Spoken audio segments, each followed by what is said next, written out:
5 ਜੂਨ ਨੂੰ ਸ਼੍ਰੀ ਅੰਮ੍ਰਿਤਸਰ ਵਿੱਚ ਕੱਢਿਆ ਜਾਵੇਗਾ ਵਿਸ਼ਾਲ ਖਾਲਸਾ ਮਾਰਚ। ਸੰਗਤਾਂ ਨੂੰ ਵੱਡੀ ਗਿਣਤੀ ਵਿੱਚ ਪਹੁੰਚਣ ਦੀ ਅਪੀਲ। ਹਿਮਾਚਲ ਦੇ ਐਂਟਰੀ ਟੈਕਸਾਂ ਦੇ ਵਿਰੋਧ ਵਿੱਚ ਨਿਹੰਗ ਸਿੰਘਾਂ ਨੇ ਸ਼ੁਰੂ ਕੀਤੀ ਖਾਲਸਾ ਟੈਕਸ ਮੁਹਿੰਮ। ਸ਼੍ਰੋਮਣੀ ਅਕਾਲੀ ਦਲ ਅੰਮ੍ਰਿਤਸਰ ਵੱਲੋਂ 6 ਜੂਨ ਨੂੰ ਸ਼੍ਰੀ ਅਕਾਲ ਤਖਤ ਸਾਹਿਬ ਵਿਖੇ ਵੱਡੇ ਇਕੱਠ ਦਾ ਐਲਾਨ। ਅਕਾਲੀ ਫੂਲਾ ਸਿੰਘ ਦੇ ਬੁਰਜ ਤੋਂ 5 ਜੂਨ ਨੂੰ ਸ਼ਾਮ 5 ਵਜੇ ਮਾਰਚ ਆਰੰਭ ਹੋਏਗਾ, ਜਿਹੜਾ ਅਕਾਲ ਤਖਤ ਸਾਹਿਬ ਤੇ ਜਾਏਗਾ ਔਰ ਦਰਬਾਰ ਸਾਹਿਬ ਜਾ ਕੇ ਅਸੀਂ ਅਰਦਾਸ ਕਰਾਂਗੇ, ਉਹਨਾਂ ਸ਼ਹੀਦਾਂ ਨੂੰ ਯਾਦ ਕਰਾਂਗੇ, ਉਹਨਾਂ ਨੂੰ ਸ਼ਰਧਾਂਜਲੀ ਦਾਂਗੇ ਤੇ ਖਾਲਿਸਤਾਨ ਦੀ ਜੱਦੋ-ਜਹਿਦ ਦੀ ਸਫਲਤਾ ਲਈ ਵੀ ਗੁਰੂ ਅੱਗੇ ਅਰਜ਼ੋਈ ਕਰਾਂਗੇ।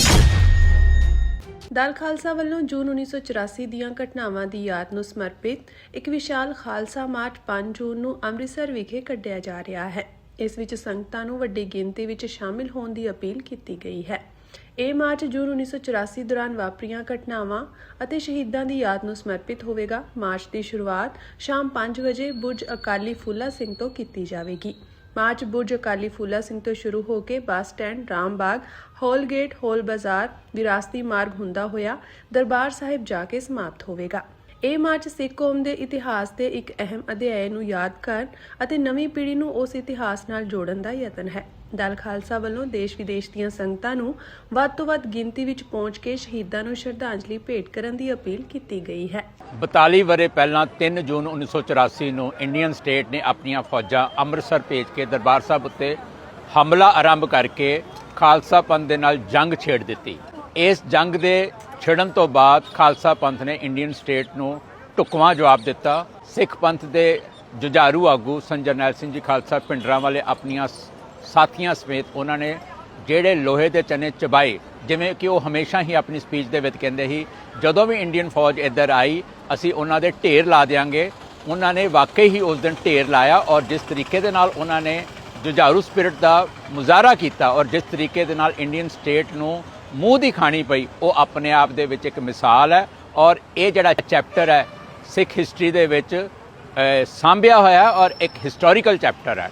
ਇਸ ਤੋਂ ਬਾਅਦ ਸਿੱਖਾਂ ਦਾ ਜਿਹੜਾ ਇੰਡੀਅਨ ਸਟੇਟ ਦੇ ਨਾਲ ਸੰਘਰਸ਼ ਆਰੰਭ ਹੋਇਆ, ਜਿਸ ਤਰੀਕੇ ਦੇ ਨਾਲ ਅਨੰਦਪੁਰ ਸਾਹਿਬ ਦੇ ਮਤੇ ਤੋਂ 2 ਸਟੈਪ ਅੱਗੇ ਜਾਂਦੇ ਹੋਏ ਸਿੱਖਾਂ ਨੇ ਆਪਣੇ ਅਲੱਗ ਮੁਲਕ ਦੀ ਸਥਾਪਨਾ ਦੀ ਵਚਨਬੱਧਤਾ ਦੁਹਰਾਈ, ਉਹ ਸੰਘਰਸ਼ ਅੱਜ ਵੀ ਜਾਰੀ ਹੈ ਔਰ ਅਲਾਈਵ ਹੈ ਤੇ ਕਿਕਿੰਗ ਹੈ।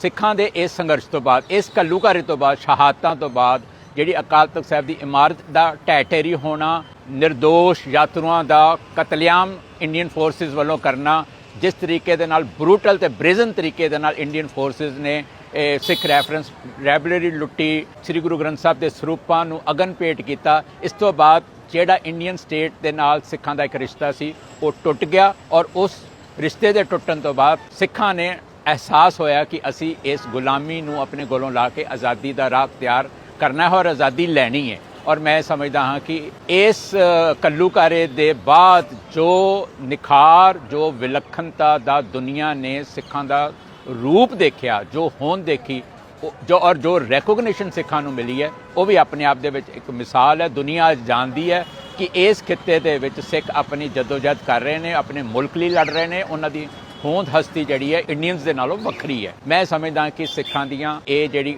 ਕੁਰਬਾਨੀਆਂ ਨੇ ਇਹ ਅਜਾਈ ਨਹੀਂ ਜਾਣਗੀਆਂ। ਸਿੱਖ ਜਿਸ ਤਰੀਕੇ ਦੇ ਨਾਲ ਆਪਣੀ ਜਦੋਜਹਿਦ ਦੇ ਉੱਤੇ ਕਾਇਮ ਨੇ, ਦ੍ਰਿੜ ਨੇ, ਇਹ ਜਿਹੜੀ ਦ੍ਰਿੜਤਾ ਹੈਗੀ ਹੈ ਇਹ ਉਹਨਾਂ ਨੂੰ ਇੱਕ ਦਿਨ ਮੰਜ਼ਿਲ ਵੱਲ ਲੈ ਕੇ ਜਾਏਗੀ। ਸ਼ਹੀਦਾਂ ਦੀਆਂ ਯਾਦਾਂ ਤੇ ਯਾਦਗਾਰਾਂ ਮਨਾਉਣੀਆਂ ਤੇ ਬਣਾਉਣੀਆਂ ਇਹ ਸਾਡਾ ਫਰਜ਼ ਹੈ। ਇਹ ਸਾਡੀ ਵਚਨਬੱਧਤਾ ਨੂੰ ਬਾਰ-ਬਾਰ ਯਾਦ ਕਰਾਉਂਦੀਆਂ ਨੇ। ਇਸੇ ਤਹਿਤ ਹੀ ਦਲ ਖਾਲਸਾ ਪਿਛਲੇ ਕਈ ਵਰ੍ਹਿਆਂ ਤੋਂ 5 ਜੂਨ ਨੂੰ ਸ਼ਾਮ 5 ਵਜੇ ਘੱਲੂਘਾਰਾ ਯਾਦਗਾਰੀ ਮਾਰਚ ਕੱਢਦਾ ਆ ਰਿਹਾ ਹੈ। ਇਸ ਵਾਰ ਵੀ ਦਲ ਖਾਲਸਾ ਨੇ ਅੰਮ੍ਰਿਤਸਰ ਦੇ ਵਿੱਚ ਘੱਲੂਘਾਰਾ ਯਾਦਗਾਰੀ ਮਾਰਚ ਕੱਢਣ ਦਾ ਫੈਸਲਾ ਕੀਤਾ ਹੈ। ਸਾਡੀਆਂ ਹਮਖਿਆਲ ਜਥੇਬੰਦੀਆਂ ਪੰਥਕ ਸ਼ਖਸੀਅਤਾਂ ਨੂੰ ਨਾਲ ਲੈ ਕੇ ਅਕਾਲੀ ਫੂਲਾ ਸਿੰਘ ਦੇ ਬੁਰਜ ਤੋਂ 5 ਜੂਨ ਨੂੰ ਸ਼ਾਮ 5 ਵਜੇ ਮਾਰਚ ਆਰੰਭ ਹੋਏਗਾ, ਜਿਹੜਾ ਅਕਾਲ ਤਖਤ ਸਾਹਿਬ ਤੇ ਜਾਏਗਾ ਔਰ ਦਰਬਾਰ ਸਾਹਿਬ ਜਾ ਕੇ ਅਸੀਂ ਅਰਦਾਸ ਕਰਾਂਗੇ, ਉਹਨਾਂ ਸ਼ਹੀਦਾਂ ਨੂੰ ਯਾਦ ਕਰਾਂਗੇ, ਉਹਨਾਂ ਨੂੰ ਸ਼ਰਧਾਂਜਲੀ ਦਾਂਗੇ ਤੇ ਖਾਲਿਸਤਾਨ ਦੀ ਜੱਦੋ-ਜਹਿਦ ਦੀ ਸਫਲਤਾ ਲਈ ਵੀ ਗੁਰੂ ਅੱਗੇ ਅਰਜ਼ੋਈ ਕਰਾਂਗੇ। ਅੱਜ ਸਾਨੂੰ ਇਹ ਟੋਲ ਅਸੀਂ ਆਪਣੀ ਖੁਸ਼ੀ ਤੇ ਨਹੀਂ ਲਗਾ ਰਹੇ। ਇਹ ਜਿਹੜਾ ਸਾਨੂੰ ਟੋਲ ਲਗਾਉਣਾ ਪਿਆ ਇਹ ਸਰਕਾਰਾਂ ਦੀਆਂ ਨਕੰਮੀਆਂ ਨੀਤੀਆਂ ਕਰਕੇ, ਮਾੜੀਆਂ ਸੋਚਾਂ ਕਰਕੇ ਲਗਾਉਣਾ ਪਿਆ। ਹਿਮਾਚਲ ਪ੍ਰਦੇਸ਼ ਸਰਕਾਰ ਵੱਲੋਂ ਸਰਹੱਦੀ ਇਲਾਕਿਆਂ ਵਿੱਚ ਲਗਾਏ ਗਏ ਐਂਟਰੀ ਟੈਕਸਾਂ ਦੇ ਵਿਰੋਧ ਵਿੱਚ ਨਿਹੰਗ ਸਿੰਘ ਜਥੇਬੰਦੀਆਂ ਨੇ ਅੱਜ ਕਿਰਤਪੁਰ ਮਨਾਲੀ ਨੈਸ਼ਨਲ ਹਾਈਵੇ ਤੇ ਖਾਲਸਾ ਟੈਕਸ ਮੁਹਿੰਮ ਸ਼ੁਰੂ ਕਰ ਦਿੱਤੀ ਹੈ। ਗਰਾਮੋੜਾ ਟੋਲ ਪਲਾਜ਼ਾ ਨੇੜੇ ਬਾਬਾ ਅਛਰ ਸਿੰਘ ਮਹਾਕਾਲ ਦੀ ਅਗਵਾਈ ਹੇਠ ਇਹ ਕਾਰਵਾਈ ਕੀਤੀ ਗਈ। ਦੱਸ ਦਈਏ ਕਿ 1 ਜੂਨ ਨੂੰ ਕਿਸਾਨ ਜਥੇਬੰਦੀਆਂ, ਟੈਕਸੀ ਯੂਨੀਅਨਾਂ, ਸਰਹੱਦੀ ਇਲਾਕਿਆਂ ਦੇ ਵਸਨੀਕਾਂ ਅਤੇ ਨਿਹੰਗ ਜਥੇਬੰਦੀਆਂ ਵੱਲੋਂ ਹਿਮਾਚਲ ਦੇ ਐਂਟਰੀ ਟੈਕਸਾਂ ਦੇ ਵਿਰੋਧ ਵਿੱਚ 4 ਘੰਟਿਆਂ ਲਈ ਆਵਾਜਾਈ ਰੋਕ ਕੇ ਰੋਸ ਪ੍ਰਦਰਸ਼ਨ ਕੀਤਾ ਗਿਆ ਸੀ। ਉਸ ਮੌਕੇ ਨਿਹੰਗ ਸਿੰਘਾਂ ਨੇ ਐਲਾਨ ਕੀਤਾ ਸੀ ਕਿ ਜੇਕਰ ਹਿਮਾਚਲ ਸਰਕਾਰ ਇਹ ਟੈਕਸ ਵਾਪਸ ਨਹੀਂ ਲੈਂਦੀ ਤਾਂ ਹਿਮਾਚਲ ਤੋਂ ਪੰਜਾਬ ਆਉਣ ਵਾਲੇ ਵਾਹਨਾਂ ਲਈ ਖਾਲਸਾ ਟੈਕਸ ਦੀਆਂ ਪਰਚੀਆਂ ਕੱਟੀਆਂ ਜਾਣਗੀਆਂ। ਅੱਜ ਇਸ ਐਲਾਨ ਨੂੰ ਅਮਲੀ ਰੂਪ ਦਿੰਦਿਆਂ ਨਿਹੰਗ ਜਥੇਬੰਦੀਆਂ ਵੱਲੋਂ ਹਿਮਾਚਲ ਤੋਂ ਆਉਣ ਵਾਲੇ ਵਾਹਨਾਂ ਲਈ ਪਰਚੀਆਂ ਜਾਰੀ ਕੀਤੀਆਂ ਗਈਆਂ। ਹਾਲਾਂਕਿ ਕੋਈ ਨਿਸ਼ਚਿਤ ਰਕਮ ਤੈਅ ਨਹੀਂ ਕੀਤੀ ਗਈ ਸੀ ਅਤੇ ਵਾਹਨ ਚਾਲਕਾਂ ਦੀ ਇੱਛਾ ਅਨੁਸਾਰ 10, 20, 50 ਜਾਂ 100 ਰੁਪਏ ਦਾ ਯੋਗਦਾਨ ਲਿਆ ਗਿਆ। ਜਥੇਬੰਦੀਆਂ ਦਾ ਕਹਿਣਾ ਹੈ ਕਿ ਇਕੱਠੀ ਕੀਤੀ ਰਕਮ ਸਰਬੱਤ ਦੇ ਭਲੇ ਅਤੇ ਲੋੜਵੰਦਾਂ ਦੀ ਸਹਾਇਤਾ ਲਈ ਵਰਤੀ ਜਾਵੇਗੀ। ਇਸ ਦੌਰਾਨ ਥਾਣਾ ਮੁਖੀ ਰਾਹੁਲ ਸ਼ਰਮਾ ਦੀ ਅਗਵਾਈ ਹੇਠ ਭਾਰੀ ਪੁਲਿਸ ਫੋਰਸ ਮੌਕੇ ਤੇ ਤੈਨਾਤ ਰਹੀ। ਪੁਲਿਸ ਪ੍ਰਸ਼ਾਸਨ ਵੱਲੋਂ ਨਿਹੰਗ ਸਿੰਘਾਂ ਨਾਲ ਗੱਲਬਾਤ ਕਰਕੇ ਕਾਨੂੰਨ ਵਿਵਸਥਾ ਬਣਾਈ ਰੱਖਣ ਦੀ ਅਪੀਲ ਕੀਤੀ ਗਈ ਅਤੇ ਸਥਿਤੀ ਤੇ ਨਜ਼ਰ ਰੱਖੀ ਗਈ। ਬਾਬਾ ਅਚਰ ਸਿੰਘ ਮਹਾਕਾਲ ਨੇ ਕਿਹਾ ਕਿ ਇਹ ਧਰਨਾ ਅਤੇ ਖਾਲਸਾ ਟੈਕਸ ਮੁਹਿੰਮ ਹਿਮਾਚਲ ਸਰਕਾਰ ਨੂੰ ਜਗਾਉਣ ਲਈ ਇੱਕ ਸੰਕੇਤਕ ਕਦਮ ਹੈ। ਉਹਨਾਂ ਕਿਹਾ ਕਿ ਜਦੋਂ ਤੱਕ ਸਰਹੱਦੀ ਇਲਾਕਿਆਂ ਵਿੱਚ ਲਗਾਏ ਗਏ ਐਂਟਰੀ ਟੈਕਸ ਖਤਮ ਨਹੀਂ ਕੀਤੇ ਜਾਂਦੇ, ਉਦੋਂ ਤੱਕ ਸੰਘਰਸ਼ ਜਾਰੀ ਰਹੇਗਾ। ਖਬਰ ਲਿਖੇ ਜਾਣ ਤੱਕ ਪੁਲਿਸ ਪ੍ਰਸ਼ਾਸਨ ਅਤੇ ਨਿਹੰਗ ਜਥੇਬੰਦੀਆਂ ਵਿਚਾਲੇ ਗੱਲਬਾਤ ਜਾਰੀ ਸੀ। ਇਸ ਦੌਰਾਨ ਕਈ ਵਾਹਨ ਚਾਲਕਾਂ ਨੇ ਆਪਣੀ ਮਰਜ਼ੀ ਨਾਲ ਸਰਬੱਤ ਦੇ ਭਲੇ ਲਈ ਯੋਗਦਾਨ ਵੀ ਦਿੱਤਾ। ਅੱਜ ਸਾਨੂੰ ਇਹ ਟੋਲ ਅਸੀਂ ਆਪਣੀ ਖੁਸ਼ੀ ਤੇ ਨਹੀਂ ਲਗਾ ਰਹੇ। ਇਹ ਜਿਹੜਾ ਸਾਨੂੰ ਟੋਲ ਲਗਾਉਣਾ ਪਿਆ, ਇਹ ਸਰਕਾਰਾਂ ਦੀਆਂ ਨਕੰਮੀਆਂ ਨੀਤੀਆਂ ਕਰਕੇ, ਮਾੜੀਆਂ ਸੋਚਾਂ ਕਰਕੇ ਲਗਾਉਣਾ ਪਿਆ, ਕਿਉਂਕਿ ਕਾਫੀ ਸਮੇਂ ਤੋਂ ਜਿਹੜਾ ਇਹ ਸੰਘਰਸ਼ ਚੱਲ ਰਿਹਾ, ਟੋਲ ਵਾਲਾ ਸੰਘਰਸ਼ ਜਿਹੜਾ ਬਾਰਡਰ ਏਰੀਆ ਤੇ ਕਾਫੀ ਲੰਮੇ ਸਮੇਂ ਤੋਂ ਚੱਲ ਰਿਹਾ। ਤੇ ਆਪਾਂ ਥੋੜੇ ਟਾਈਮ ਪਹਿਲਾਂ ਇਸ ਸੰਘਰਸ਼ ਦੇ ਵਿੱਚ ਆਏ ਔਰ ਅਸੀਂ ਦੇਖਿਆ ਕਿ ਆਮ ਪਬਲਿਕ ਦੀ ਜਿਹੜੀ ਸੁਣਵਾਈ ਨਹੀਂ ਹੋ ਰਹੀ। ਜਿਹੜਾ ਲੋਕਤੰਤਰ ਰਾਜ ਸਾਨੂੰ ਮਿਲਿਆ, ਉਹ ਸਾਨੂੰ ਲੋਕਤੰਤਰ ਰਾਜ ਕਿਤੇ ਨਜ਼ਰ ਨਹੀਂ ਆਇਆ। ਤੇ ਅਸੀਂ ਇਹਨਾਂ ਤੋਂ ਸੰਘਰਸ਼ ਕਰਨ ਤੋਂ ਬਾਅਦ ਇਹਨਾਂ ਦੀਆਂ ਸਾਰੀਆਂ ਗਾਈਡਲਾਈਨਾਂ ਨੂੰ ਫੋਲੋ ਕੀਤਾ ਔਰ ਸਾਨੂੰ ਲੱਗਾ ਕਿ ਸਾਨੂੰ ਇੱਕ ਸਿਸਟਮ ਬਣਾਉਣਾ ਚਾਹੀਦਾ ਤਾਂ ਕਿ ਹਰ ਇੱਕ ਬੰਦਾ ਜਿਹੜਾ ਹਿਮਾਚਲ ਦੇ ਵਿੱਚ ਮਤਲਬ ਆਪਣੀ ਲੁੱਟ ਕਰਵਾਉਣ ਲਈ ਜਾ ਰਿਹਾ, ਕਿਉਂਕਿ ਹੁਣ ਗਰਮੀਆਂ ਦਾ ਮੌਸਮ ਹੈ, ਬੱਚਿਆਂ ਨੂੰ ਛੁੱਟੀਆਂ ਹੈ ਤੇ ਹਰ ਇੱਕ ਬੰਦਾ ਆਪਣੀ ਲੁੱਟ ਕਰਵਾਉਣ ਲਈ ਜਾ ਰਿਹਾ। ਜਿਹੜੀ 20 ਰੁਪਏ ਦੀ ਬੋਤਲ ਹੈ ਉੱਥੇ ਜਾ ਕੇ 50 ਰੁਪਏ ਦੀ ਪੀ ਕੇ ਤੇ ਵਾਪਸ ਘਰ ਨੂੰ ਜਾ ਰਹੇ। ਤੇ ਸਾਡਾ ਦਿਲ ਕੀਤਾ ਕਿ ਅਸੀਂ ਇੱਕ ਇੱਦਾਂ ਦਾ ਸਿਸਟਮ ਬਣਾਈਏ ਜਿਹਦੇ ਨਾਲ ਕਿ ਸਾਡਾ ਭਾਈਚਾਰਾ ਵੀ ਖਰਾਬ ਨਾ ਹੋਵੇ ਤੇ ਸਾਡਾ ਕੋਈ ਸਿਸਟਮ ਵੀ ਖਰਾਬ ਨਾ ਹੋਵੇ। ਤੇ ਹਿਮਾਚਲ ਔਰ ਪੰਜਾਬ ਸਰਕਾਰ ਦੀ ਨਿਗਾਹ 'ਚ ਅਸੀਂ ਇਹ ਲਿਆਉਣਾ ਚਾਹੁੰਦੇ ਕਿ ਅਸੀਂ ਇੱਥੇ ਖਾਲਸਾ ਟੋਲ ਲਗਾਇਆ ਸਰਬੱਤ ਦੇ ਭਲੇ ਲਈ। ਉਹ ਵੀ ਤਾਂ ਲਗਾਇਆ ਕਿਉਂਕਿ ਇਹਨਾਂ ਦੀਆਂ ਜਿਹੜੀਆਂ ਮਾੜੀਆਂ ਨੀਤੀਆਂ, ਮਾੜੀਆਂ ਸੋਚਾਂ ਉਹ ਪਬਲਿਕ ਦਾ ਲੋਕਤੰਤਰ ਖੋਹ ਰਹੀਆਂ ਤੇ ਸਾਨੂੰ ਇਹ ਚੰਗਾ ਨਹੀਂ ਲੱਗਦਾ। ਸਾਡੇ ਗੁਰੂਆਂ ਪੀਰਾਂ ਨੇ ਨਹੀਂ ਦੁਨੀਆ ਦਾ ਲੋਕਤੰਤਰ ਖਰਾਬ ਹੋਣ ਦਿੱਤਾ, ਅਸੀਂ ਕਿਵੇਂ ਹੋਣ ਦੇਵਾਂਗੇ। ਇਸ ਲਈ ਤੁਸੀਂ ਟੋਲ ਲਗਾਇਆ, ਇੱਥੇ ਦੀ ਪਾਰਟੀਕੂਲਰ ਕੋਈ ਅਮਾਉਂਟ ਰੱਖੀ ਹੈ ਜਾਂ ਕਿਹੜੀ ਗੱਡੀ? ਹਜੇ ਪਾਰਟੀਕੂਲਰ ਕੋਈ ਅਮਾਉਂਟ ਨਹੀਂ ਹੈ ਜੀ। ਦੇਖੋ ਜੀ, ਅੱਜ ਹੈਗਾ ਪ੍ਰੈਕਟੀਕਲੀ ਇੱਕ, ਕਿਉਂਕਿ ਕੋਈ ਵੀ ਸਿਸਟਮ ਬਣਾਉਣ ਲਈ ਇੱਕ ਸਮਾਂ ਲੱਗਦਾ, ਟਾਈਮ ਲੱਗਦਾ, ਇੱਕ ਸਿਸਟਮ ਬਣਾਉਣਾ ਪੈਂਦਾ। ਅੱਜ ਅਸੀਂ ਪ੍ਰੈਕਟੀਕਲੀ ਕਰ ਰਹੇ ਕਿਉਂਕਿ ਅਸੀਂ ਆਪਣੇ ਭਾਈਚਾਰੇ ਦੀ ਖੁਸ਼ੀ ਵੀ ਚਾਹੁੰਦੇ ਔਰ ਅਸੀਂ ਪਬਲਿਕ ਦਾ ਰੁਝਾਨ ਵੀ ਚਾਹੁੰਦੇ। ਅਸੀਂ ਸਾਰੇ ਹੀ ਸਮਾਜ ਦਾ ਮੈਸੇਜ ਦੇਖਣਾ ਚਾਹੁੰਦੇ ਕਿ ਸਾਨੂੰ ਉਹ ਚੰਗੀ ਨਿਗਾਹ ਨਾਲ ਦੇਖ ਰਹੇ ਜਾਂ ਮਾੜੀ ਨਿਗਾਹ ਨਾਲ ਦੇਖ ਰਹੇ। ਅਗਰ ਸਾਨੂੰ ਚੰਗੀ ਨਿਗਾਹ ਨਾਲ ਦੇਖਣਗੇ ਤੇ ਅਸੀਂ ਇਹ ਸਰਬੱਤ ਦਾ ਭਲਾ ਆਪਣੀ ਰਹਿੰਦੀ ਜ਼ਿੰਦਗੀ ਤੱਕ ਕਰਦੇ ਰਹਾਂਗੇ। ਅਗਰ ਉਹ ਸਾਨੂੰ ਮਾੜੀ ਨਿਗਾਹ ਨਾਲ ਦੇਖੂਗੇ, ਉਹਨਾਂ ਨੂੰ ਚੰਗਾ ਨਹੀਂ ਲੱਗੇਗਾ ਤਾਂ ਹੋ ਸਕਦਾ ਅਸੀਂ ਇਹ ਸੰਘਰਸ਼ ਰੋਕ ਦੇਵਾਂਗੇ। ਇਹ ਲੱਗਦਾ ਨਹੀਂ ਬਾਬਾ ਜੀ ਵੱਡਾ ਪ੍ਰਭਾਵ ਜਿਹੜਾ ਪ੍ਰਸ਼ਾਸਨ ਤੇ ਪੈਣਾ ਹੈ ਤੇ ਕਈ ਤਾਲਮੇਲ ਤੁਹਾਡਾ ਪ੍ਰਸ਼ਾਸਨਿਕ ਅਧਿਕਾਰੀਆਂ ਦੇ ਨਾਲ ਹੋਇਆ? ਨਹੀਂ, ਆਪਣਾ ਇਹਨਾਂ ਨਾਲ ਪ੍ਰਸ਼ਾਸਨ ਅਤੇ ਅਧਿਕਾਰੀਆਂ ਨਾਲ ਤਾਲਮੇਲ ਹੋਇਆ। ਇਹਨਾਂ ਦਾ ਵੀ ਬੜਾ ਵਧੀਆ ਰਿਸਪੌਂਸ ਰਿਹਾ। ਅਸੀਂ ਵੀ ਇਹਨਾਂ ਨੂੰ ਕਿਹਾ ਕਿ ਆਪਾਂ ਭਾਈ ਤੁਹਾਡੇ ਕਿਸੇ ਵੀ ਕਾਰਜ ਕੰਮ 'ਚ ਵਿਘਨ ਨਹੀਂ ਪਾਵਾਂਗੇ, ਕੋਈ ਭਾਈਚਾਰਾ ਨਹੀਂ ਖਰਾਬ ਕਰਾਂਗੇ, ਕੋਈ ਮਾਹੌਲ ਨਹੀਂ ਖਰਾਬ ਕਰਾਂਗੇ, ਕੋਈ ਲੜਾਂਗੇ ਨਹੀਂ, ਝਗੜਾਂਗੇ ਨਹੀਂ, ਬੈਸਾਂਗੇ ਨਹੀਂ। ਮੇਨ ਗੱਲ ਤਾਂ ਇਹੀ ਹੁੰਦੀ। ਪ੍ਰਸ਼ਾਸਨ ਨੂੰ ਤਾਂ ਇਹੀ ਚਾਹੁੰਦਾ, ਪ੍ਰਸ਼ਾਸਨ ਤਾਂ ਇਹੀ ਚਾਹੁੰਦਾ ਕਿ ਮਾਹੌਲ ਨਾ ਖਰਾਬ ਹੋਵੇ ਤੇ ਆਪਾਂ ਵੀ ਇਹੀ ਚਾਹੁੰਦੇ ਕਿ ਅਸੀਂ ਆਪਣਾ ਭਾਈਚਾਰਾ ਨਾ ਖਰਾਬ ਕਰੀਏ, ਮਾਹੌਲ ਨਾ ਖਰਾਬ ਕਰੀਏ। ਆਪਾਂ ਸਰਬੱਤ ਦੇ ਭਲੇ ਲਈ ਪੈਸਾ ਇਕੱਠਾ ਕਰ ਰਹੇ। ਇਹ ਸਰਬੱਤ ਦੇ ਭਲੇ ਲਈ ਲੱਗਣਾ, ਕਿਸੇ ਗਰੀਬ ਬੱਚੇ ਲਈ, ਕਿਸੇ ਗਰੀਬ ਬੱਚੀ ਲਈ, ਕਿਸੇ ਗਰੀਬ ਦੇ ਕੋਠੇ ਲਈ, ਕਿਸੇ ਗਰੀਬ ਦੇ ਵਿਆਹ ਲਈ ਜਾਂ ਫਿਰ ਕਿਸੇ ਗਰੀਬ ਦੀ ਰੋਟੀ ਲਈ, ਕਿਸੇ ਗਰੀਬ ਦੇ ਵਸਤਰ ਲਈ। ਇਹ ਜਿਹੜਾ ਸਾਰਾ ਪੈਸਾ ਇਹ ਸਰਬੱਤ ਦੇ ਭਲੇ ਲਈ ਲੱਗੇਗਾ। ਇਹ ਗੱਡੀ ਕਿਹੜਾ ਨੰਬਰ ਤੁਸੀਂ ਦੇਖ ਕੇ ਰੋਕ ਰਹੇ ਹੋ? ਗੱਡੀ ਸਾਡੀ ਦੇਖੋ ਜੀ, ਗੱਡੀਆਂ ਹੁਣ ਜੇ ਅਸੀਂ ਹਿਮਾਚਲ ਦੀਆਂ ਗੱਡੀਆਂ ਰੋਕੀਏ ਤਾਂ ਵੀ ਅਸੀਂ ਆਪਣਾ ਭਾਈਚਾਰਾ ਖਰਾਬ ਕਰਾਂਗੇ। ਇਸ ਲਈ ਅਸੀਂ ਹਰ ਇੱਕ ਗੱਡੀ ਰੋਕ ਰਹੇ, ਚਾਹੇ ਉਹ ਹਿਮਾਚਲ ਨੰਬਰ ਹੈ, ਪੰਜਾਬ ਨੰਬਰ ਹੈ, ਹਰਿਆਣਾ ਨੰਬਰ ਹੈ, ਦਿੱਲੀ ਨੰਬਰ ਹੈ, ਚੰਡੀਗੜ੍ਹ ਨੰਬਰ ਹੈ। ਇੱਕ ਹੁਣ ਫਿਰ ਉਹ ਤੇ ਇੱਕ ਵਿਤਕਰਾ ਕਰਨ ਵਾਲੀ ਗੱਲ ਹੈ। ਜਿੱਦਾਂ ਹਿਮਾਚਲ ਵਾਲੇ ਸਾਡੇ ਪੰਜਾਬੀਆਂ ਨਾਲ ਵਿਤਕਰਾ ਕਰਦੇ, ਜਦੋਂ ਸਾਡੇ ਪੰਜਾਬੀ ਉੱਥੇ ਘੁੰਮਣ ਫਿਰਨ ਲਈ ਜਾਂਦੇ, ਉਹਨਾਂ ਨਾਲ ਕੁਝ ਸ਼ਰਾਰਤੀ ਅੰਸਰ, ਕੁਝ ਮਾੜੀਆਂ ਸੋਚਾਂ ਵਾਲੇ, ਅਸੀਂ ਸਾਰਿਆਂ ਨੂੰ ਨਹੀਂ ਕਹਿੰਦੇ, ਕੁਝ ਸ਼ਰਾਰਤੀ ਅੰਸਰ, ਕੁਝ ਮਾੜੀ ਸੋਚਾਂ ਵਾਲੇ ਅੰਸਰਾਂ ਨੇ ਜਿਹੜਾ ਇਹ ਉੱਥੇ ਸਾਡੇ ਪੰਜਾਬੀਆਂ ਨਾਲ, ਸਾਡੇ ਭਾਈਚਾਰੇ ਨਾਲ ਕੁੱਟਮਾਰ ਕਰਕੇ ਜਿਹੜਾ ਆਪਸ ਦਾ ਭਾਈਚਾਰਾ ਖਰਾਬ ਕਰ ਰਹੇ, ਮਾਹੌਲ ਖਰਾਬ ਕਰ ਰਹੇ, ਅਸੀਂ ਉਹ ਵੀ ਨਹੀਂ ਹੋਣ ਦੇਵਾਂਗੇ। ਇਹ ਪ੍ਰਾਈਵੇਟ ਜਾਂ ਟੂਰਿਸਟ ਗੱਡੀ ਨੂੰ ਰੋਕ ਰਹੇ ਜਾਂ ਕਮਰਸ਼ੀਅਲ ਟਰੱਕ ਵਗੈਰਾ ਸਾਰਿਆਂ ਨੂੰ ਰੋਕ ਰਹੇ? ਨਹੀਂ, ਅਸੀਂ ਸਾਰੀਆਂ ਗੱਡੀਆਂ ਨੂੰ ਰੋਕ ਰਹੇ, ਪਰ ਜਦੋਂ ਸਾਨੂੰ ਲੱਗ ਰਿਹਾ ਕਿ ਟ੍ਰੈਫਿਕ ਜ਼ਿਆਦਾ ਜਾਮ ਹੋ ਰਿਹਾ ਫਿਰ ਅਸੀਂ ਉਹਨਾਂ ਨੂੰ ਜਾਣ ਦਿੰਦੇ। ਕੋਈ ਮਤਲਬ ਪੱਕੀ ਅਮਾਊਂਟ ਨਹੀਂ ਹੈ। ਸਰਬੱਤ ਦੇ ਭਲੇ ਲਈ ਜੋ ਵੀ ਪੈਸਾ ਆਏਗਾ ਉਹ ਸਰਬੱਤ ਦੇ ਭਲੇ ਲਈ ਲੱਗੇਗਾ। ਬਾਕੀ ਆਉਣ ਵਾਲੇ ਟਾਈਮ 'ਚ ਅਗਰ ਸਰਕਾਰਾਂ ਸਾਡੇ ਨਾਲ ਮੀਟਿੰਗ ਨਹੀਂ ਕਰਦੀਆਂ, ਟੇਬਲ ਟੋਕ ਨਹੀਂ ਕਰਦੀਆਂ, ਤਾਂ ਹੋ ਸਕਦਾ ਅਸੀਂ ਇੱਕ ਪੱਕੀ ਅਮਾਊਂਟ ਦੇ ਤੌਰ ਤੇ ਜਿਹੜਾ ਇਹ ਟੋਲ ਚਲਾਈਏ। ਆਸ ਕਰਦੇ ਹਾਂ ਕਿ ਪੰਥ ਕਿਰਪਾ ਕਰਕੇ 6 ਤਰੀਕ ਨੂੰ ਸਮੂਹ ਸਿਰਫ ਅਕਾਲ ਤਖਤ ਸਾਹਿਬ ਦਰਸ਼ਨ ਦੇਵੇ ਘੱਲੂਘਾਰਾ ਦਿਵਸ ਦੇ ਉੱਤੇ, ਤੇ ਜੇ ਬਾਬਾ ਧੁੰਮਾ ਜੀ ਨੇ ਕੁਝ ਕਰਨਾ ਹੈਗਾ ਉਹ 7 ਤਰੀਕ ਨੂੰ ਜੂਨ ਦੀ ਨੂੰ ਕਰ ਸਕਦੇ ਆ। ਜੂਨ 1984 ਦੇ ਸਮੂਹ ਸ਼ਹੀਦਾਂ ਦੀ ਯਾਦ ਵਿੱਚ 6 ਜੂਨ ਨੂੰ ਸ੍ਰੀ ਅਕਾਲ ਤਖਤ ਸਾਹਿਬ ਵਿਖੇ ਵੱਡੇ ਇਕੱਠ ਦੀ ਅਪੀਲ ਕੀਤੀ ਗਈ ਹੈ। ਸ਼੍ਰੋਮਣੀ ਅਕਾਲੀ ਦਲ ਅੰਮ੍ਰਿਤਸਰ ਦੇ ਪ੍ਰਧਾਨ ਸਰਦਾਰ ਸਿਮਰਨਜੀਤ ਸਿੰਘ ਮਾਨ ਨੇ ਸਮੂਹ ਖਾਲਸਾ ਪੰਥ ਨੂੰ ਸੱਦਾ ਦਿੰਦਿਆਂ ਕਿਹਾ ਕਿ ਜੂਨ 1984 ਦੇ ਸ਼ਹੀਦਾਂ ਨੂੰ ਸ਼ਰਧਾਂਜਲੀ ਭੇਂਟ ਕਰਨ ਲਈ ਸੰਗਤਾਂ ਵੱਡੀ ਗਿਣਤੀ ਵਿੱਚ ਸ੍ਰੀ ਅਕਾਲ ਤਖਤ ਸਾਹਿਬ ਵਿਖੇ ਪਹੁੰਚਣ। ਉਨ੍ਹਾਂ ਕਿਹਾ ਕਿ 6 ਜੂਨ ਦਾ ਦਿਨ ਸਿੱਖ ਇਤਿਹਾਸ ਵਿੱਚ ਵਿਸ਼ੇਸ਼ ਮਹੱਤਵ ਰੱਖਦਾ ਹੈ ਅਤੇ ਇਸ ਮੌਕੇ ਤੇ ਸ਼ਹੀਦਾਂ ਦੀ ਯਾਦ ਨੂੰ ਸਮਰਪਿਤ ਸਮਾਗਮਾਂ ਵਿੱਚ ਸ਼ਾਮਿਲ ਹੋ ਕੇ ਕੌਮ ਨੂੰ ਆਪਣੀ ਏਕਤਾ ਅਤੇ ਚੜ੍ਹਦੀ ਕਲਾ ਦਾ ਪ੍ਰਗਟਾਵਾ ਕਰਨਾ ਚਾਹੀਦਾ ਹੈ।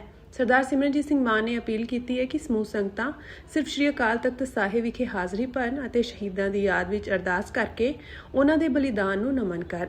ਉਨ੍ਹਾਂ ਕਿਹਾ ਕਿ ਇਹ ਦਿਨ ਕੌਮ ਦੇ ਇਤਿਹਾਸ, ਸੰਘਰਸ਼ ਅਤੇ ਸ਼ਹੀਦਾਂ ਦੀ ਕੁਰਬਾਨੀ ਨੂੰ ਯਾਦ ਕਰਨ ਦਾ ਦਿਨ ਹੈ।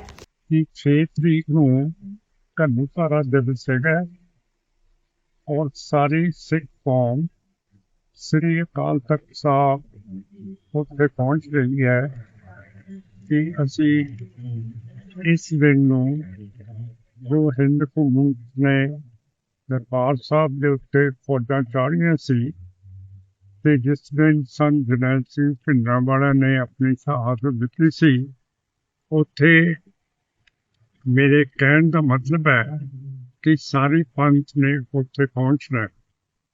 ਆਪਾਂ ਕਹਿੰਦੇ ਹਾਂ ਕਿ ਅਕਾਲ ਤਖਤ ਮਹਾਨ ਹੈ, ਸਿੱਖ ਕੌਮ ਦੀ ਸ਼ਾਨ ਹੈ, ਪਰ ਇਸ ਅਕਾਲ ਤਖਤ ਸਾਹਿਬ ਦਾ ਮੁਕਾਬਲਾ ਬਾਬਾ ਧੁੰਮਾ ਉਹ ਕਰ ਰਹੇ ਹੈ।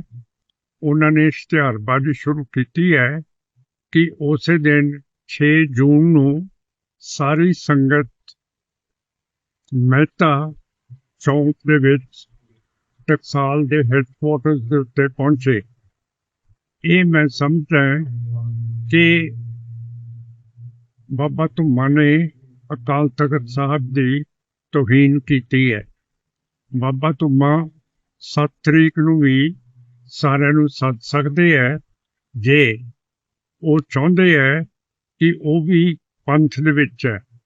ਪਰ ਬਾਬਾ ਧੁੰਮਾ ਜੀ ਹੁਣ ਬਹੁਤ ਅਜੀਬ ਗੱਲ ਹੈ ਕਿ ਉਹ ਸ਼ਿਵਲਿੰਗ ਨੂੰ ਮੱਥਾ ਟੇਕਦੇ ਹੈ ਤੇ ਗੰਗਾ ਨਹਾਉਣ ਜਾਂਦੇ ਹੈ, ਜਿਹੜਾ ਬਿਲਕੁਲ ਟਕਸਾਲ ਦੇ ਪ੍ਰਿੰਸੀਪਲਸ ਦੇ ਉਲਟ ਹੈ। ਸੋ ਮੈਂ ਆਸ ਕਰਦਾ ਕਿ ਪੰਥ ਕਿਰਪਾ ਕਰਕੇ 6 ਤਰੀਕ ਨੂੰ ਸਮੂਹ ਸਿਰਫ ਅਕਾਲ ਤਖਤ ਸਾਹਿਬ ਦਰਸ਼ਨ ਦੇਵੇ ਘੱਲੂਘਾਰਾ ਦਿਵਸ ਦੇ ਉੱਤੇ, ਤੇ ਜੇ ਬਾਬਾ ਧੁੰਮਾ ਜੀ ਨੇ ਕੁਝ ਕਰਨਾ ਹੈਗਾ ਉਹ 7 ਤਰੀਕ ਨੂੰ ਜੂਨ ਦੀ ਨੂੰ ਕਰ ਸਕਦੇ ਆ। Attacking the Sikh community for wearing the kirpan and wanting it banned, even though the kirpan was not used in this violent attack. And they've decided to scapegoat and throw under the bus an entire community based on the actions of one violent murderer. And let me also... ਬਰਤਾਨੀਆ ਵਿੱਚ ਸਿੱਖ ਨੌਜਵਾਨ ਵਿਕਰਮ ਦਿਗਵਾ ਵੱਲੋਂ Henry ਨੋਵਾਕ ਦੇ ਕੀਤੇ ਕਤਲ ਦੇ ਮਾਮਲੇ ਮਗਰੋਂ ਉੱਥੋਂ ਦੀ ਸੰਸਦ ਵਿੱਚ ਕਿਰਪਾਨ ਨੂੰ ਲੈ ਕੇ ਬਹਿਸ ਹੋਈ। ਕੁਝ ਸੱਜੇ ਪੱਖੀ ਪਾਰਟੀਆਂ ਵੱਲੋਂ ਸਿੱਖ ਕਾਰ ਕਿਰਪਾਨ ਤੇ ਪਾਬੰਦੀ ਲਗਾਉਣ ਦੀ ਮੰਗ ਦਰਮਿਆਨ ਬਰਤਾਨੀਆ ਦੀ ਗ੍ਰਹਿ ਮੰਤਰੀ ਸ਼ਬਾਨਾ ਮਹਿਮੂਦ ਅਤੇ ਸਿੱਖ ਸੰਸਦ ਮੈਂਬਰਾਂ ਨੇ ਕਿਹਾ ਕਿ ਕਿਸੇ ਇੱਕ ਵਿਅਕਤੀ ਦੇ ਗੁਨਾਹ ਲਈ ਪੂਰੇ ਭਾਈਚਾਰੇ ਨੂੰ ਦੋਸ਼ੀ ਨਹੀਂ ਠਹਿਰਾਇਆ ਜਾ ਸਕਦਾ। ਲੇਬਰ ਪਾਰਟੀ ਦੇ ਸੰਸਦ ਮੈਂਬਰ ਤਨਮਨਜੀਤ ਸਿੰਘ ਢੇਸੀ ਅਤੇ ਗੁਰਿੰਦਰ ਸਿੰਘ ਜੋਸ਼ਰ ਨੇ ਕਿਹਾ ਕਿ ਇਸ ਹਮਲੇ ਵਿੱਚ ਕਿਰਪਾਨ ਦੀ ਵਰਤੋਂ ਨਹੀਂ ਹੋਈ, ਫਿਰ ਵੀ ਵਿਰੋਧੀ ਇਸ ਦਾ ਸਿਆਸੀਕਰਨ ਕਰ ਰਹੇ ਹਨ। ਜ਼ਿਕਰਯੋਗ ਹੈ ਕਿ ਅਦਾਲਤ ਨੇ ਮੁਲਜ਼ਮ ਨੂੰ ਉਮਰ ਕੈਦ ਸੁਣਾਉਂਦਿਆਂ ਕਿਹਾ ਸੀ ਕਿ ਉਸਨੇ ਸਿੱਖ ਧਰਮ ਦੇ ਸਿਧਾਂਤਾਂ ਦਾ ਅਪਮਾਨ ਕੀਤਾ ਹੈ। I am deeply saddened by the murder of Henry Novak and my heartfelt condolences to his family, whose pain was made all the worse by the police wrongly handcuffing Henry, believing the lies of the violent murderer. And that stripped Henry of his dignity in his agonising final moments, something which should never happen again. But also, Mr. Speaker, what's very galling is that the likes of Reform, Restore and the far right decided to politicise people's pain, attacking the Sikh community for wearing the kirpan and wanting it banned, even though the kirpan was not used in this violent attack. And they've decided to scapegoat and throw under the bus an entire community based on the actions of one violent murderer. And let me also give them a history. You're meant to be going through the chair, not across the chamber. My apologies, Mr. Speaker. And let it not be said that we see them and we will stand up to them. And let me also give a short history lesson, Mr. Speaker. Order, order. I started this session by tolerance and respect.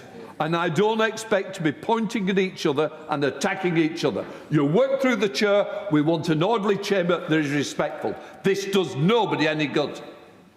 I think... Nothing. Thank you very much, Mr. Speaker, because hundreds of thousands of Sikh soldiers bravely fought alongside British soldiers during both World Wars. Tens of thousands made the ultimate sacrifice, proudly wearing their turban and their kirpan. So what reassurances can my right honourable friend, the Home Secretary, give to the Sikh community, which is both horrified and ashamed at this brutal murder, and they are fearful of their right to freely and peacefully practice their faith?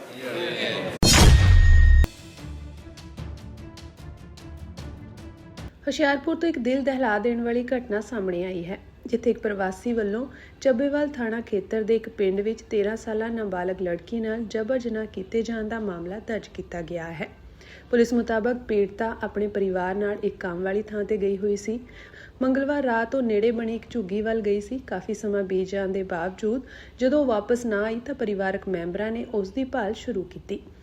Police ਦੇ ਅਨੁਸਾਰ ਖੋਜ ਦੌਰਾਨ ਲੜਕੀ ਦੇ ਮਾਪਿਆਂ ਨੇ ਉਸ ਨੂੰ ਨੇੜਲੇ ਝਾੜੀਆਂ ਵਾਲੇ ਇਲਾਕੇ ਵਿੱਚ ਲੱਭਿਆ, ਜਿੱਥੇ ਉਹਨਾਂ ਨੇ ਕਥਿਤ ਤੌਰ ਤੇ ਹਰਦੇਸ਼ ਉਰਫ ਬੰਟੂ ਨਾਮਕ ਵਿਅਕਤੀ ਨੂੰ ਅਪਰਾਧ ਕਰਦੇ ਹੋਏ ਦੇਖਿਆ।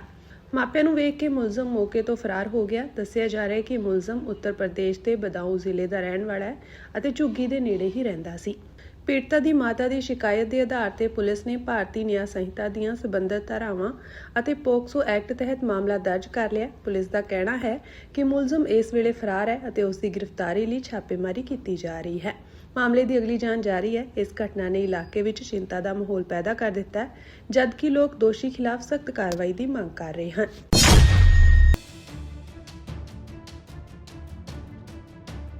ਪੱਛਮੀ ਬੰਗਾਲ ਦੀ ਸਿਆਸਤ ਵਿੱਚ ਵੱਡੇ ਸਿਆਸੀ ਉਥਲ-ਪੁਥਲ ਦੇ ਸੰਕੇਤ ਮਿਲ ਰਹੇ ਹਨ।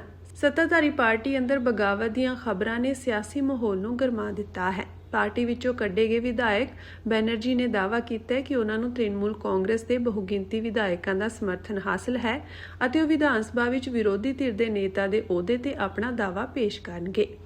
ਬੈਨਰਜੀ ਨੇ ਕਿਹਾ ਕਿ ਉਹਨਾਂ ਨੂੰ 59 TMC ਵਿਧਾਇਕਾਂ ਦਾ ਸਮਰਥਨ ਪ੍ਰਾਪਤ ਹੈ। ਇਸ ਮੌਕੇ ਉਹਨਾਂ ਦੇ ਨਾਲ ਵਿਧਾਇਕ ਅਰੁਣ ਰਾਏ ਅਤੇ ਸ਼ਿਓਲੀ ਸਾਹਾ ਸਮੇਤ ਕਈ ਹੋਰ ਆਗੂ ਵੀ ਮੌਜੂਦ ਸਨ। ਉਹਨਾਂ ਦੱਸਿਆ ਕਿ ਉਹ ਅੱਜ ਆਪਣੇ ਸਮਰਥਕ ਵਿਧਾਇਕਾਂ ਨਾਲ ਮੀਟਿੰਗ ਕਰਕੇ ਵਿਰੋਧੀ ਧਿਰ ਦੇ ਨੇਤਾ ਦੀ ਚੋਣ ਕਰਨਗੇ। ਇਸ ਤੋਂ ਬਾਅਦ ਬੈਨਰਜੀ ਅਤੇ ਵਿਧਾਇਕ ਸੰਦੀਪਨ ਸ਼ਾਹਾ ਨੇ ਦੋਸ਼ ਲਗਾਇਆ ਕਿ ਸੋਭਨਦੇਵ ਚਟੋਪਾਧਿਆਏ ਦੇ ਸਮਰਥਨ ਵਿੱਚ ਭੇਜੇ ਗਏ ਪੱਤਰ ਤੇ ਉਹਨਾਂ ਦੇ ਦਸਤਖਤ ਜ਼ਾਲੀ ਤਰੀਕੇ ਨਾਲ ਕੀਤੇ ਗਏ ਹਨ। ਇਸ ਮਾਮਲੇ ਨੇ ਸਿਆਸੀ ਤੂਫਾਨ ਖੜਾ ਕਰ ਦਿੱਤਾ ਹੈ। ਵਿਰੋਧੀ ਧਿਰ ਦੇ ਆਗੂ ਨੇ ਇਸ ਮਾਮਲੇ ਦੀ ਜਾਂਚ ਲਈ CID ਜਾਂਚ ਦੇ ਹੁਕਮ ਦਿੱਤੇ ਹਨ। ਸਿਆਸੀ ਮਾਹਰਾਂ ਦਾ ਮੰਨਣਾ ਹੈ ਕਿ ਇਹ ਵਿਵਾਦ ਤ੍ਰਿਣਮੂਲ ਕਾਂਗਰਸ ਦੀ ਏਕਤਾ ਲਈ ਵੱਡੀ ਚੁਣੌਤੀ ਬਣ ਸਕਦਾ ਹੈ। ਪਾਰਟੀ ਕੋਲ ਇਸ ਵੇਲੇ 80 ਵਿਧਾਇਕ ਹਨ ਅਤੇ ਜੇਕਰ 53 ਜਾਂ ਇਸ ਤੋਂ ਵੱਧ ਵਿਧਾਇਕ ਵੱਖ ਹੋ ਜਾਂਦੇ ਹਨ ਤਾਂ ਉਹ ਦਲ ਬਦਲ ਕਾਨੂੰਨ ਤਹਿਤ ਇੱਕ ਵੱਖਰੀ ਵਿਧਾਇਕ ਪਾਰਟੀ ਬਣਾਉਣ ਦਾ ਦਾਅਵਾ ਕਰ ਸਕਦੇ ਹਨ। ਹੁਣ ਸਭ ਦੀਆਂ ਨਜ਼ਰਾਂ ਇਸ ਗੱਲ ਤੇ ਟਿਕੀਆਂ ਹਨ ਕਿ ਕੀ ਇਹ ਅੰਦਰੂਨੀ ਬਗਾਵਤ ਸਿਰਫ ਨਾਰਾਜ਼ਗੀ ਤੱਕ ਸੀਮਿਤ ਰਹੇਗੀ ਜਾਂ ਫਿਰ ਪੱਛਮੀ ਬੰਗਾਲ ਦੀ ਸਿਆਸਤ ਵਿੱਚ ਕੋਈ ਵੱਡਾ ਸਿਆਸੀ ਧਮਾਕਾ ਹੋਵੇਗਾ।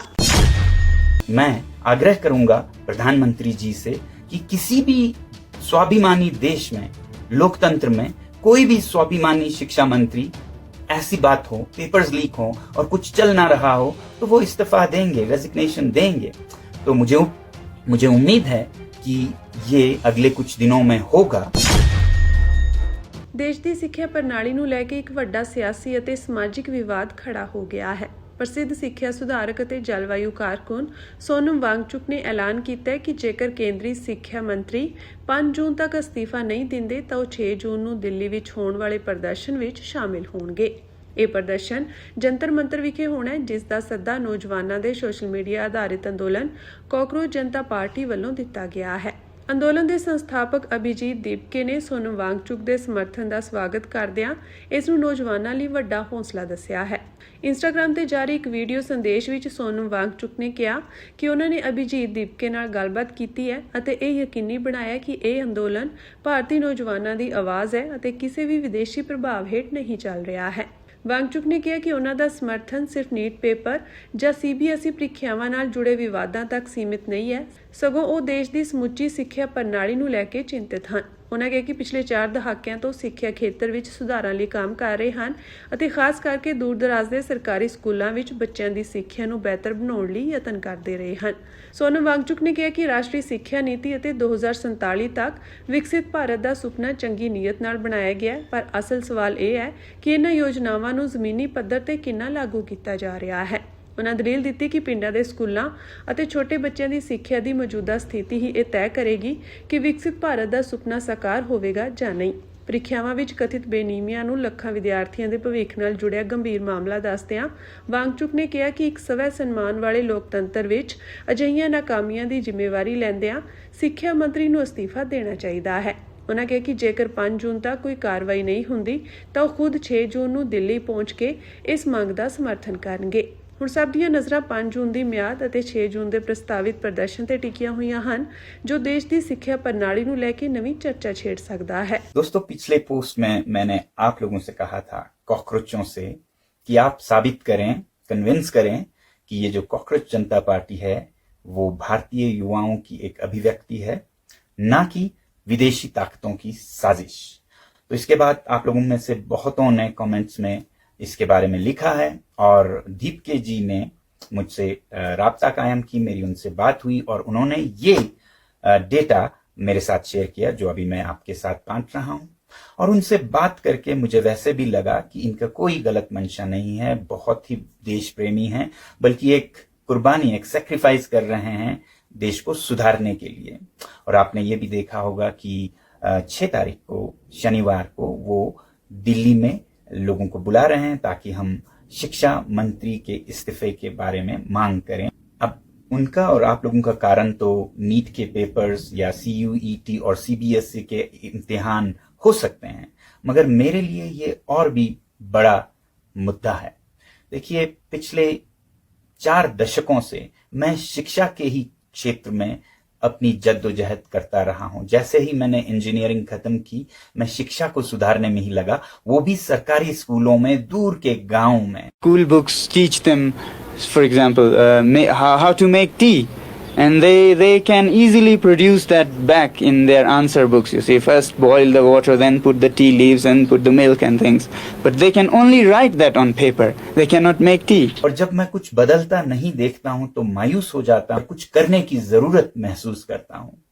तो बड़ा मसला है, हो क्या रहा है हमारे शिक्षा के साथ। बहुत अच्छे नीतियां आ रही हैं जिनसे मैं बहुत खुश हूं। नई शिक्षा नीति आप लोगों ने देखा होगा, मगर उस पे अमल कितना हो रहा है, ग्राउंड पर, जमीन पर कितना उतर रहा है, उसे देख के मैं बहुत मायूस होता हूं। उसी तरह आपने देखा होगा विकसित भारत की एक अभियान है, डेवलप्ड इंडिया बाय 2047। अब ये विकसित भारत किसे न पसंद आए, मगर इसकी भी अमल को अगर देखें तो शायद आप मायूस हो जाएंगे। 2047 में भारत विकसित होगा कि नहीं, ये देखना है तो मेरे पास एक जादू का नुस्खा है। मैं मिला देता हूं आपको विकसित भारत के 2047 के कर्ता धर्ताओं से उनकी हालत देखिए और आप बताइएगा क्या विकसित भारत सच होने वाला है। आइए मैं दिखाता हूं। ये वो बच्चे हैं जो आज प्री प्राइमरी क्लासेस में हैं भारत के गांव में। यही होंगे 25-30 साल के 2047 में, यही चला रहे होंगे भारत को। तो क्या आपको लगता है भारत विकसित होने वाला है अगर ये हालत रही हमारे विद्यालयों की? इसलिए मैं कहता हूं कि मंशा बहुत अच्छी है। मंशा के लिए मैं सरकार को 10 में से 10 दूंगा, मगर फिर अमल या हरकत उस पर कितनी होती हो वो फैसला करेगा कि बरकत कितना होता हो, क्योंकि हरकत में ही बरकत है, सिर्फ तमन्नाओं से नहीं बनता है एक देश।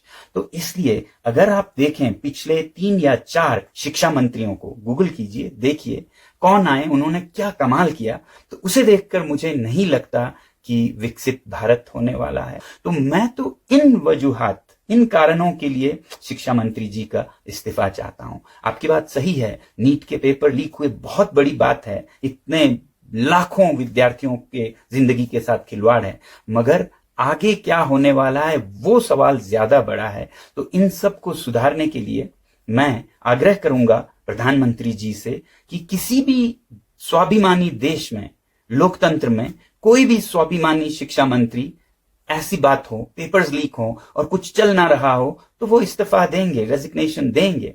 तो मुझे उम्मीद है कि ये अगले कुछ दिनों में होगा, या फिर बदल या फिर इस्तीफा। और अगर ऐसा नहीं होता है 5 जून तक भी, तो मजबूर होकर 6 जून को मैं भी आप लोगों से जुड़ूंगा ये आग्रह करने के लिए दिल्ली में। तो मैं तो आ रहा हूं दिल्ली आप लोगों से जुड़ने के लिए, दीपके जी से जुड़ने के लिए। आप भी बताइएगा क्या आप आ रहे हैं। साथियों, मेरा एक नारा रहा है, if not now when, if not us who. अब नहीं तो कब, और हम नहीं तो कौन लाएगा परिवर्तन। ਮੰਗਾਂ ਸਾਡੀਆਂ ਇਹਦੇ ਚ ਇਹੀ ਆ, ਪਹਿਲਾਂ ਤਾਂ ਜਿਹੜੀਆਂ ਤੇਲਾਂ ਕੀਮਤਾਂ ਵਧਾਈਆਂ ਸਾਰਾ ਇਹ ਮਹਿੰਗਾਈ ਦਾ ਦੌਰ ਆ ਜਿਹੜਾ, ਇਹ ਸਾਰੀਆਂ ਚੀਜ਼ਾਂ ਤੇ ਵਾਧਾ ਜਿਹੜਾ ਉਹ ਵਾਪਸ ਲਵੇ ਸਰਕਾਰ। ਸੰਯੁਕਤ ਕਿਸਾਨ ਮੋਰਚੇ ਦੇ ਸੱਦੇ ਤੇ ਅੱਜ ਪੰਜਾਬ ਭਰ ਵਿੱਚ ਕਿਸਾਨਾਂ ਤੇ ਮਜ਼ਦੂਰਾਂ ਨੇ ਜ਼ਿਲ੍ਹਾ ਹੈੱਡਕੁਆਰਟਰਾਂ ਤੇ ਰੋਸ ਪ੍ਰਦਰਸ਼ਨ ਕੀਤੇ। ਵੱਡੀ ਗਿਣਤੀ ਵਿੱਚ ਇਕੱਠੇ ਹੋਏ ਪ੍ਰਦਰਸ਼ਨਕਾਰੀਆਂ ਨੇ ਡਿਪਟੀ ਕਮਿਸ਼ਨਰ ਦਫ਼ਤਰਾਂ ਅੱਗੇ ਧਰਨੇ ਦਿੱਤੇ ਅਤੇ ਪ੍ਰਧਾਨ ਮੰਤਰੀ ਨਰਿੰਦਰ ਮੋਦੀ ਤੇ ਮੁੱਖ ਮੰਤਰੀ ਭਗਵੰਤ ਮਾਨ ਦੇ ਨਾਮ ਮੰਗ ਪੱਤਰ ਸੌਂਪੇ। ਇਨ੍ਹਾਂ ਧਰਨਿਆਂ ਦੀ ਅਗਵਾਈ ਮੋਰਚੇ ਦੇ ਸੀਨੀਅਰ ਆਗੂਆਂ ਬਲਵੀਰ ਸਿੰਘ ਰਾਜੇਵਾਲ, ਜੋਗਿੰਦਰ ਸਿੰਘ ਉਗਰਾਹਾਂ, ਡਾਕਟਰ ਦਰਸ਼ਨਪਾਲ, ਮਨਜੀਤ ਸਿੰਘ ਧਨੇਰ, ਰੁਲਦੂ ਸਿੰਘ ਮਾਨਸਾ, ਹਰਿੰਦਰ ਸਿੰਘ ਲੱਖੋਵਾਲ, ਬੂਟਾ ਸਿੰਘ ਬੁਰਜ਼ਗਿੱਲ, ਨਿਰਭੈ ਸਿੰਘ ਡੁਡੀਕੇ, ਬਲਦੇਵ ਸਿੰਘ ਨਿਹਾਲਗੜ੍ਹ, ਡਾਕਟਰ ਸਤਨਾਮ ਸਿੰਘ ਅਜਨਾਲਾ, ਕਮਲਪ੍ਰੀਤ ਸਿੰਘ ਪੰਨੂ, ਜੰਗਵੀਰ ਸਿੰਘ ਚੌਹਾਨ, ਪ੍ਰੇਮ ਸਿੰਘ ਭੰਗੂ ਅਤੇ ਮੇਜਰ ਸਿੰਘ ਭਿੱਖੀਵਿੰਡ ਨੇ ਕੀਤੀ। ਉਨ੍ਹਾਂ ਕੇਂਦਰ ਸਰਕਾਰ ਵੱਲੋਂ ਫਸਲਾਂ ਦੇ ਭਾਅ ਵਿੱਚ ਕੀਤਾ ਵਾਧਾ ਨਿਗੁਣਾ ਕਰਾਰ ਦਿੱਤਾ। ਉਨ੍ਹਾਂ ਮੰਗ ਕੀਤੀ ਕਿ ਦੇਸ਼ ਵਿੱਚ ਕਿਸਾਨੀ ਨੂੰ ਬਚਾਉਣ ਲਈ ਸਾਰੀਆਂ ਫਸਲਾਂ ਦੀ MSP ਤੇ ਖਰੀਦ ਦੀ ਗਾਰੰਟੀ ਦੇਣ ਵਾਲਾ ਕਾਨੂੰਨ ਤੁਰੰਤ ਬਣਾਇਆ ਜਾਵੇ ਅਤੇ ਯੂਰੀਆ ਤੇ ਹੋਰ ਖਾਦਾਂ ਦੀ ਕਾਲਾਬਾਜ਼ਾਰੀ ਰੋਕੀ ਜਾਵੇ। ਮੋਰਚੇ ਦੇ ਆਗੂਆਂ ਨੇ ਚਿੰਤਾ ਪ੍ਰਗਟਾਈ ਕਿ ਕਾਨੂੰਨੀ ਗਾਰੰਟੀ ਨਾ ਹੋਣ ਕਾਰਨ ਦੇਸ਼ ਦਾ ਅੰਨਦਾਤਾ ਕਰਜ਼ੇ ਦੇ ਬੋਝ ਹੇਠ ਦੱਬਿਆ ਹੋਇਆ। ਉਨ੍ਹਾਂ ਕਿਸਾਨਾਂ ਤੇ ਮਜ਼ਦੂਰਾਂ ਦੀ ਮੁਕੰਮਲ ਕਰਜ਼ਾ ਮੁਕਤੀ ਅਤੇ 58 ਸਾਲ ਦੀ ਉਮਰ ਪੂਰੀ ਕਰ ਚੁੱਕੇ ਕਿਸਾਨਾਂ ਮਜ਼ਦੂਰਾਂ ਨੂੰ 10,000 ਰੁਪਏ ਪ੍ਰਤੀ ਮਹੀਨਾ ਪੈਨਸ਼ਨ ਦੇਣ ਦੀ ਮੰਗ ਕੀਤੀ। ਇਸ ਤੋਂ ਇਲਾਵਾ SKM ਨੇ ਸੂਬੇ ਵਿੱਚ ਯੂਰੀਆ ਅਤੇ ਹੋਰ ਲੋੜੀਂਦੀਆਂ ਖਾਦਾਂ ਦੀ ਸਪਲਾਈ ਬਿਨਾਂ ਕਿਸੇ ਦੇਰੀ ਦੇ ਯਕੀਨੀ ਬਣਾਉਣ ਅਤੇ ਖਾਦਾਂ ਦੀ ਕਾਲਾਬਾਜ਼ਾਰੀ ਕਰਨ ਵਾਲਿਆਂ ਖਿਲਾਫ ਸਖਤ ਕਾਰਵਾਈ ਕਰਨ ਤੇ ਵੀ ਜ਼ੋਰ ਦਿੱਤਾ।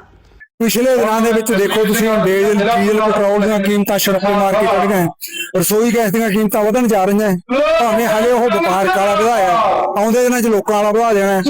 ਤੇ ਇਹਨੂੰ ਲੈਣ ਖਾਤਰ ਲੋਕ ਕਿਵੇਂ ਲੋਕਾਂ ਨੂੰ ਲਾਲੇ ਪਏ ਹੋਏ ਆ, ਉਹੋ ਜਿਹੀਆਂ ਸਕੀਮਾਂ ਘੜੀਆਂ ਜਾ ਰਹੀਆਂ। ਇਹਨਾਂ ਸਾਰੀਆਂ ਗੱਲਾਂ ਨੂੰ ਲੈ ਕੇ ਸੰਯੁਕਤ ਕਿਸਾਨ ਮੋਰਚੇ ਨੇ ਮੁਲਕ ਦੇ ਅੰਦਰ, ਪੂਰੇ ਅੰਦਰ ਜ਼ਿਲ੍ਹਾ ਹੈੱਡਕੁਆਰਟਰਾਂ ਤੇ ਧਰਨੇ ਦੇ ਕੇ ਸੇ ਮੰਗ ਪੱਤਰ। ਇਹ ਸਾਡੀ ਮੁਹਿੰਮ ਯਾਨੀ 27 ਤਰੀਕ ਤੋਂ ਲੈ ਕੇ 31 ਤਰੀਕ ਤੱਕ ਪੂਰੇ ਮੁਲਕ ਚੱਲਣੀ ਸੀ। ਪੰਜਾਬ ਦੇ ਅੰਦਰ ਸਾਡੇ ਪੰਜਾਬ ਦੀਆਂ ਜਥੇਬੰਦੀਆਂ ਨੇ ਜਦੋਂ ਸਿਰ ਜੋੜਿਆ, ਉਹ ਤਰੀਕ ਸਾਨੂੰ ਫਿੱਟ ਨਹੀਂ ਬੈਠੀ। ਉਹਦੀ ਕੜੀ ਤਹਿਤ ਅਸੀਂ ਅੱਜ 2 ਜੂਨ ਨੂੰ ਸਾਰੇ ਪੰਜਾਬ ਦੇ ਵਿੱਚ ਜ਼ਿਲ੍ਹਾ ਹੈੱਡਕੁਆਰਟਰ ਧਰਨੇ ਦੇ ਕੇ ਮੰਗ ਪੱਤਰ ਦੇਣੇ ਆ। ਮੰਗਾਂ ਸਾਡੀਆਂ ਇਹਦੇ ਚ ਇਹੀ ਆ, ਪਹਿਲਾਂ ਤਾਂ ਜਿਹੜੀਆਂ ਤੇਲਾਂ ਕੀਮਤਾਂ ਵਧਾਈਆਂ ਸਾਰਾ ਇਹ ਮਹਿੰਗਾਈ ਦਾ ਦੌਰ ਆ ਜਿਹੜਾ, ਇਹ ਸਾਰੀਆਂ ਚੀਜ਼ਾਂ ਤੇ ਵਾਧਾ ਜਿਹੜਾ ਉਹ ਵਾਪਸ ਲਵੇ ਸਰਕਾਰ। ਇਸੇ ਤਰ੍ਹਾਂ ਬੈਂਕਾਂ ਦੇ ਵਿੱਚ ਹੁੰਦੀ ਖੱਜਲ ਖੁਆਰੀ ਆ ਜਿਹੜੀ,